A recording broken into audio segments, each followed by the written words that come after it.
presidente del Estado presentó un informe sobre la situación de los derechos humanos durante el fraude electoral en las elecciones de 2019 y posteriormente durante la convulsión social que vivió el país. Estoy hoy día con Uber Vargas, viceministro de Justicia y Derechos Humanos. Viceministro, buenos días. Gracias por acompañarnos. Muy buenos días. ¿Cómo está? Este es el informe que tenemos en mano. Tiene cerca de 500 páginas. ¿Cuándo se empezó a hacer oficialmente? Este informe, por instrucción del ministro, luego de la visita a la Comisión Interamericana de Derechos Humanos en diciembre del año pasado, y como vimos que esa comisión pues tenía toda la intención de parcializarse en ese informe, se decidió elaborar este informe para poder presentar y, quién sabe, contrarrestar ese posible informe que podía presentar la CIDH respecto a la situación de los derechos humanos en Bolivia. Y lo que tiene este informe precisamente es ese análisis, porque deja de lado toda cuestión política. Es un análisis enteramente jurídico, donde se detalla todos los hechos jurídicamente relevantes. Pero no podemos entender y no podíamos entender la situación jurídica de los derechos humanos en Bolivia si no analizábamos cuál fue el detonante desde la sucesión constitucional de nuestra presidenta Yanine Áñez.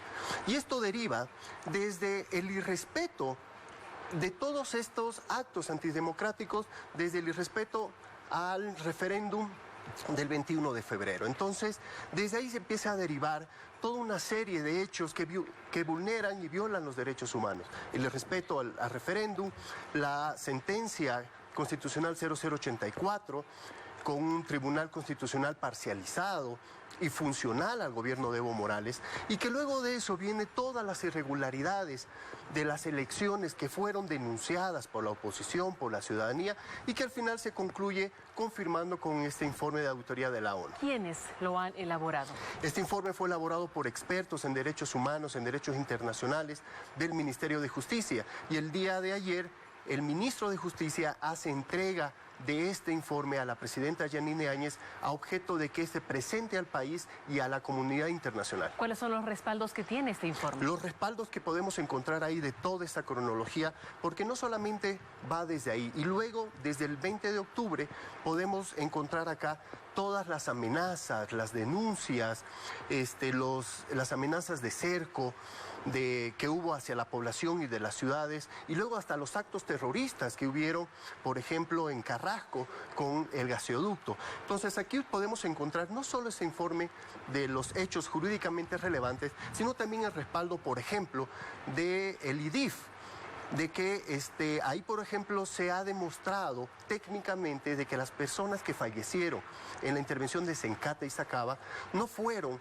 realizadas por municiones oficiales y reglamentarias ni del ejército ni de la policía. Viceministro, ¿a quiénes más se va a entregar este informe? ¿Hasta dónde va a llegar? Este informe no solamente se va a realizar todo un proceso de difusión a nivel nacional, sino también va a ser a toda la comunidad internacional. Y ya el Estado boliviano ha solicitado una audiencia dentro del periodo de audiencias que tiene la Comisión Interamericana de Derechos Humanos, que es en marzo, desde el 1 al 10, ya nos aceptaron esta audiencia al Estado boliviano y es ahí donde vamos a presentar este informe. ¿Hacer un documento jurídico se lo podría utilizar para respaldar alguna acusación, algún proceso en contra de alguna autoridad del gobierno de Evo Morales? Si es necesario y si se identifica en esta comisión la violación o existe delitos de lesa humanidad, claro que sí. Bien, entonces este documento fue hecho por un equipo jurídico. ¿Hubo algún invitado externo para que trabaje en esto? Porque recordemos que sale en paralelo con el informe que se hizo y que también fue cuestionado por Bolivia. Así es. Este informe fue realizado por expertos que trabajan en el ministerio. ¿Hubo algún invitado experto, le decía, de afuera? Tenemos un experto de derechos humanos, el doctor Luis Yáñez, que fue uno de los principales coordinadores para que podamos realizar este informe, junto con otra serie de profesionales también expertos en derechos humanos desde el Viceministerio de Justicia. En cuanto a los respaldos del armamento militar, que es un tema que se ha cuestionado mucho en determinado momento, ¿cuáles son los que tienen para avalar de que ninguna persona murió por armamento militar? Por ejemplo, en este informe usted va a poder encontrar el protocolo de intervención en Sencata. Es un protocolo que generalmente tiene el carácter de clasificado, pero a instrucción de nuestra presidenta y de nuestro ministro de Defensa se ha desclasificado objeto de presentar y adjuntar como respaldo, donde claramente acá se identifica que nunca se ordenó de que puedan portar las personas, los soldados, los oficiales de policía puedan portar armas letales, sino simplemente armas de represión a objeto de que poder controlar y precautelar la seguridad y el orden público. Está el protocolo entonces de la intervención en Secata. ¿Qué otros documentos se adjuntan ahí como evidencia?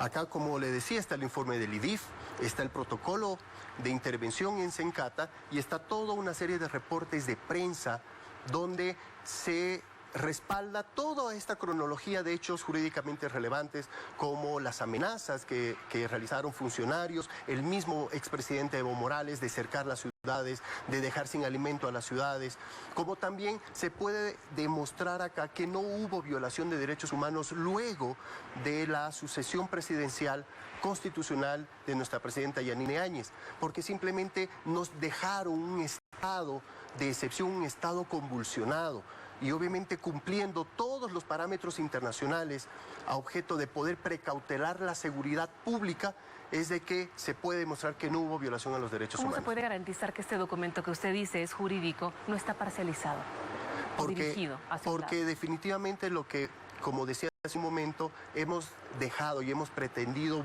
separar todo el tema político. Es un tema exclusivamente jurídico, ¿técnico? Donde tenemos 100% técnico. Bien, le agradezco mucho, viceministro, por estar con nosotros. El agradecido soy yo. Buenos días. Muy amable, gracias. Tenemos más tarde aquí en la revista que continúa.